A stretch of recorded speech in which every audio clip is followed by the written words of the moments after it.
Fala pessoal, tudo bom? Aqui é o professor Cláudio Teixeira e hoje eu vim falar sobre grandezas inversamente proporcionais. Então, há 2 vídeos atrás eu falei sobre grandezas diretamente proporcionais e hoje eu vou falar sobre o contrário, sobre as inversamente proporcionais. Então, da mesma forma que eu fiz 4 exercícios lá para grandezas diretamente proporcionais, aqui eu vou fazer 4 exercícios para grandezas inversamente proporcionais, ok? Lembrando que eu não vou falar sobre regras de 3 composta, que eu vou fazer um vídeo especialmente só sobre isso, ok? Então, para você não perder os próximos vídeos que eu posto aqui no canal, se inscreve e dá aquela força aí para a gente crescer, ok? Então, bora para a aula!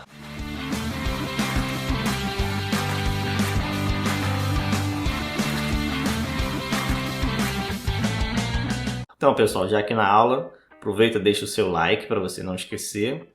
E vamos lá. O primeiro exercício é esse. Com 8 eletricistas, podemos fazer a instalação de uma casa em 3 dias. Quantos dias levarão 6 eletricistas para fazer o mesmo trabalho? A primeira coisa que eu tenho que ver é reconhecer quem são as grandezas que aparecem no problema. Então, eu tenho aí a quantidade de eletricistas que vão trabalhar nessa casa e os dias que eles vão trabalhar. Então essas são as minhas 2 grandezas. Eu tenho que descobrir se isso se trata de um problema de grandezas diretamente proporcionais ou inversamente proporcionais. Então o que eu vou fazer? Eu vou analisar.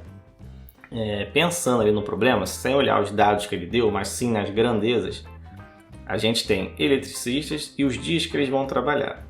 Então se eu pensar o seguinte, quanto mais eletricistas trabalharem aí nessa casa, será que eles vão trabalhar mais dias ou menos dias?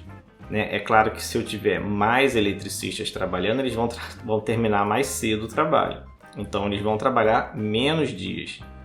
Então lembra quando a gente viu grandezas diretamente proporcionais que as setas estavam ligadas para o mesmo sentido? Ou as 2 para cima ou as 2 para baixo, tanto faz?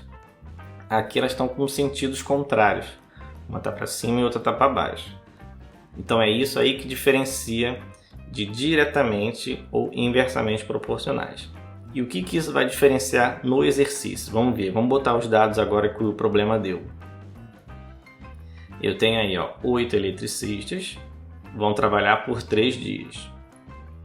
Então 6 eletricistas eles vão ter que trabalhar quantos dias? Bem, se eu tivesse lá na grandezas diretamente proporcionais, o que eu ia fazer? Eu ia fazer simplesmente montar a minha proporção com os números desse jeito, direto. Mas aqui a gente está trabalhando com inversamente proporcionais. Então a primeira coisa que a gente vai fazer é botar essas setas no mesmo sentido para depois ir para a proporção. Então eu vou pegar ali a coluna da direita, os dias, o 3, o x, e vou inverter, certo? Invertir, agora elas estão viradas para o mesmo sentido. Eu posso montar a minha proporção sem medo.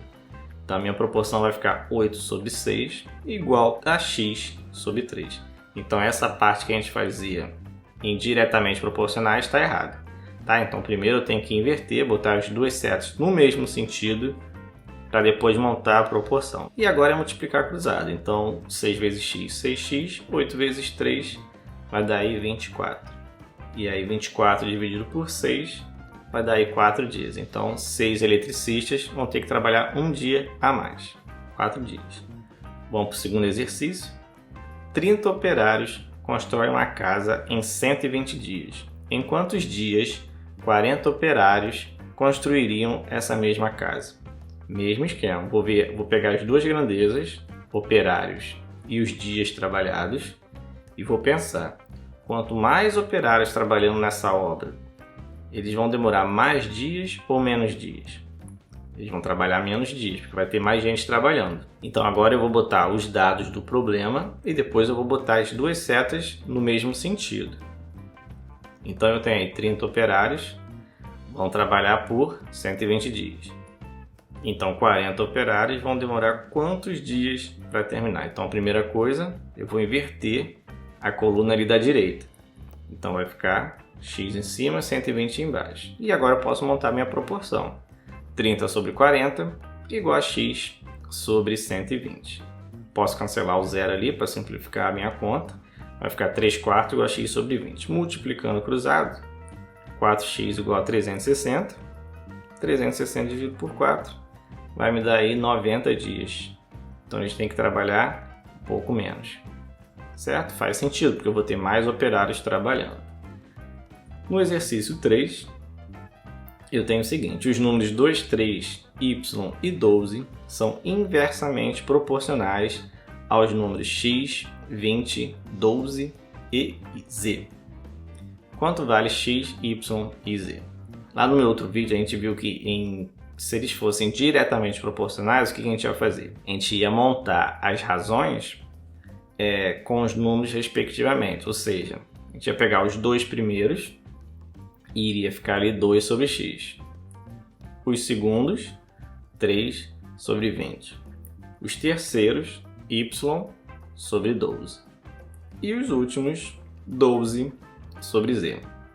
Só que aqui a gente está trabalhando com inversamente proporcionais. Então o que eu vou fazer? Eu vou pegar um dos dois números e vou pegar o inverso dele. Eu acho mais fácil pegar o do denominador. Então vamos ver o que acontece, por exemplo, no 12 sobre z. Se eu pego z, o inverso de z é 1 sobre z. Então eu vou pegar essa fração 12 sobre z e vou trocar. Ao invés de eu escrever o z, eu vou pegar o inverso do z. Então vai ficar 12 em cima, não vai mudar. E embaixo vai ficar o inverso do z, que é 1 sobre z.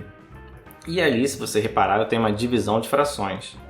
Então eu vou repetir a primeira e multiplicar pelo inverso da segunda, que vai ficar z sobre 1. Então se eu multiplicar, vai dar 12z. Se eu fizer esse mesmo pensamento com todas as frações aqui nessa igualdade, vai ficar desse jeito.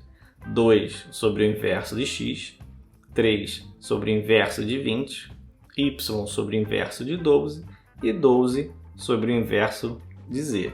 E aí, como a gente viu ali naquela parte verde, isso tudo, né, essa coisa feia aí, na verdade vai ficar assim: 2 vezes x, 2x, 3 vezes 20, 60, y vezes 12, 12y, e 12 vezes z, que é 12z. Então agora me resta resolver isso daí. Na verdade, esses números inversamente proporcionais vão ficar aí com essa cara. E para eu resolver isso, eu vou pegar de 2 em 2. Então 2x igual a 60, eu já sei que o x vale 30. Vou deixar o valor guardado aí. Pego agora mais 2, 60 igual a 12y, já sei que o y vale 5. Vou deixar guardado. E para eu descobrir o z, posso reparar ali que o z e o y eles são exatamente iguais, porque 12y igual a 12z. Então já posso concluir que o z é igual a 5. Se eles não fossem iguais, você ia fazer aquele mesmo esquema: 60 igual a 12z e encontrar o valor do z. Então aí eu tenho agora as respostas finais: x igual a 30, y igual a 5 e z igual a 5 também. Ok? Vamos então agora para a última questão. Divida o número 248 em 4 partes inversamente proporcionais aos números 3, 5, 7 e 9. Então o que ele quer? Ele quer pegar o número 248 e quer dividir em 4 partes inversamente proporcionais. Mas antes, lembrando daquele vídeo lá que eu fiz de diretamente proporcionais, o que a gente fazia? A gente pegava o 248 e dividia em um múltiplo de 3, um múltiplo de 5, um múltiplo de 7 e um múltiplo de 9. Como aqui a gente está pensando em números inversamente proporcionais, eu vou pegar o inverso de cada um. Então eu vou pegar o inverso do 3, o inverso do 5, o inverso do 7 e o inverso do 9. Se eu dividir o 248 em 4 partes, isso quer dizer que, se eu somar essas 4 partes, o resultado vai dar o 248. Lógico, eu estou pegando 248 e dividindo em 4 partes. Então o meu problema agora é resolver essa equação, descobrir o valor de n. E, para eu descobrir isso, a primeira coisa que eu tenho que fazer, soma de frações com denominador diferente, eu tenho que calcular o MMC dos denominadores. Então, se você não lembra como calcula o MMC, é só você fazer fatoração sucessiva ali de todos eles ao mesmo tempo. E no final, multiplicar os números primos encontrados ali do lado direito. Então deu 315. Então 315 dividido por 3 vai dar 105. 315 dividido por 5 vai dar 63. E 315 dividido por 7 vai dar 45. E 315 dividido por 9, 35. Então eu vou multiplicar a primeira fração por 105, vai dar 105n. A segunda por 63, 63n. A terceira, 45n. E a última, 35n. Agora é só somar, que eles são semelhantes. Então 105n mais 63n mais 45n mais 35n vai dar aí 248n. Agora é só multiplicar cruzado e encontrar o valor de n. Eu não preciso fazer essa multiplicação porque ali a gente deu sorte, né? Apareceu 248 dos dois lados. Então eu vou cancelar, por isso que eu não estou resolvendo agora. Vou fazer menos conta. E agora esse 248 vem dividindo. Então vai ficar com essa cara aí, n igual 248 vezes 315 sobre 248. E agora é só cancelar 248 por 248, vai me sobrar somente o 315. Não acabou ainda, tá? Eu descobri o valor de n, ainda não descobri o valor das 4 partes, ainda, mas estou quase lá. O que eu tenho que fazer agora? Eu tenho que pegar esse valor de n e substituir em cada um desses. Então eu vou pegar ali o 315 e dividir por 3, que dá 105, como a gente já viu ali no MMC. Vou pegar o 315 e dividir por 5, que dá 63. Pegar o 315 e dividir por 7, que dá 45. Pegar o 315 e dividir por 9, que dá 35. Então agora a resposta final são esses 4 números aí: 35, 45, 63 e 105. Então você vai reparar que essas são as 4 respostas. Se você somar esses 4 valores, vai dar 248 também. Ok? Então essa aula fica por aqui. Eu espero que vocês tenham gostado. Compartilhe com aquele amigo que está desesperado em matemática. E até a próxima, pessoal. Fui!